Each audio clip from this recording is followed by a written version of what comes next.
My fellow Ambazonians, on Sunday I was notified of the arrest of the defense chief and the logistics chief.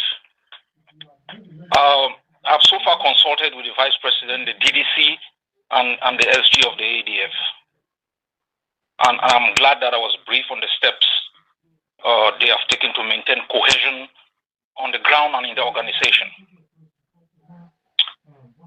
I want to assure every Ambazonian that these things happened historically.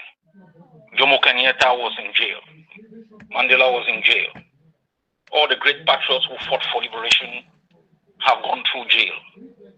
And we will all somehow end up there.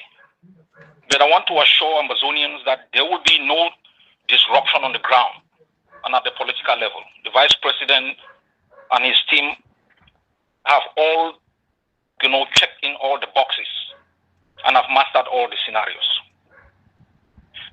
People usually ask me why I have not been very critical towards Norway since being arrested. Listen, when we live and operate in other people's country, and even countries that have become our own, we are not only open to the opportunities that those countries present, but we are open to be subjected to the laws of these countries. Am I angry? No. Neither the US nor Norway has invaded Ambazonia. They have not murdered 30,000 Ambazonians, kidnapped and rendition Ambazonians, or even torture and burned entire villages and homes. The US institutions have been the most supportive, from congressional resolutions, presidential decisions on AGAO, TPS, and even defense criticisms, as was done by General James Mattis. During the tenure of Ambassador Valerie, there were engagements. I spoke with the ambassador. He organized a meeting with Samantha Power and another State Department official. I will never forget when he expressed disappointment directly to me about an attack in Bamenda that knocked down a power line. I was not even aware of the attack.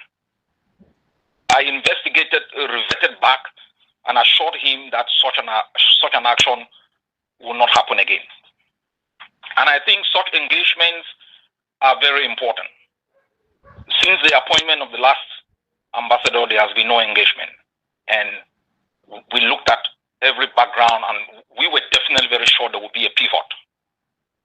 I have been a social democrat my entire adult life until last week. And I am making this statement to that effect because the Norwegian elections has just ended. We have been the most spineless advocate for values in the last 80 years. We have the most prominent social democrats in power, from Berlin through London to Washington, when Rwanda happened. What I am sure is that the current foreign policy doctrine of the United States is that of engagement. Despite October 7, 2023, it is engaged with Hamas. Despite 7,000 civilians killed in Goma when M23 moved in, the President of the United States has secured an agreement between Rwanda and the DRC. Despite still being on U.S. terrorism list, President Trump met with current Syrian president. The current strategy emanating from the U.S. embassy in Yaoundé is neither driven by some commitment to human rights or policy. It is driven by politics, and it is inconsistent with current U.S. policy in dealing with conflicts. And that is why it is my position that a speedy change of ambassador in Yaoundé would be for the interest of the resolution of the conflict between Cameroon and Ambazonia. We are aware that Boko Haram has gained strength in the north of Cameroon, Nigeria, and part of Niger, and on other areas. And what the U.S. cannot afford is a distraction in terms of its policy of engagement, where we immerse politics and emotions and sentiments in the conduction of foreign policy. We have also noticed within Ambazonia that in the state of Ndonga, the enabler, Ngala Gerard, has been recruiting our Muslim population in building militias to fight Ambazonia. we keep our eyes closed to those kinds of activities at our own peril, because that is how extremist forces would exploit such situations, to extend their reach into this conflict. As I have said, nothing is going to stop the independence of Ambazonia. When we live in foreign countries, we operate at their mercy. If we have to go to jail because they think we violated their laws, we will go to jail. But what we know is that the injection of the judiciary as an arm in the resolution of conflict has not worked historically, will not work now. What we need is the international community that puts pressure on Cameroon to commit to genuine negotiations in the resolution of the conflict. It failed with the Swiss, it failed and abandoned the Canadian process, and it has to be forced to engage. The Ambazonian Governing Council has factored in its manifesto a post-conflict justice system that is going to deal with infraction. I was supposed to address the Ambazonian soldiers this week. All Ambazonian soldiers on the ground in the past 8 years have been committed to the protection of civilians and the upholding of international humanitarian law than any force in the last 80 years. And I can congratulate them, because this is the only force in the past 8 years that has killed about 1/4 of Cameroon forces on the ground, and continue to show determination as they did in Fako in fighting the Cameroon's army.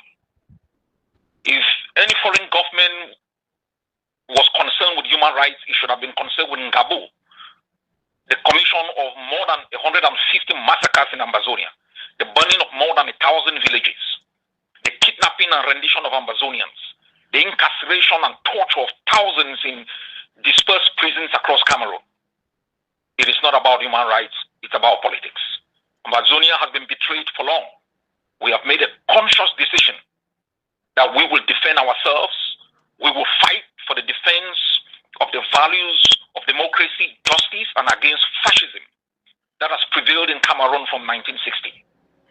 I have taken the leadership to engage with all countries, including France, and I have congratulated President Macron for the step taken on raveling the historical genocide that was committed by Aijo and his forces against the UPC.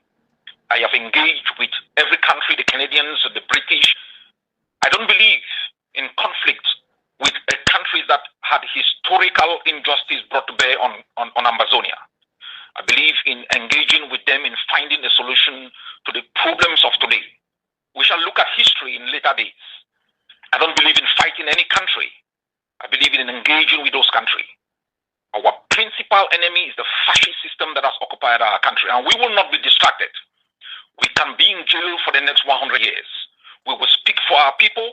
We will defend our people. We will fight for our people in establishing a country where everyone, boy, girl, old, young, has an opportunity to live life in dignity, including Cameroonians. And as I have advised the Vice President, it must be a policy of the Ambazonian Governing Council to overthrow the fascist system. And he must work with all Cameroonian active civilian forces in the diaspora and in Cameroon to ensure that we have a neighbor that is democratic, entrenched in the rule of law, and can build an economy that creates opportunity for every citizen in their country.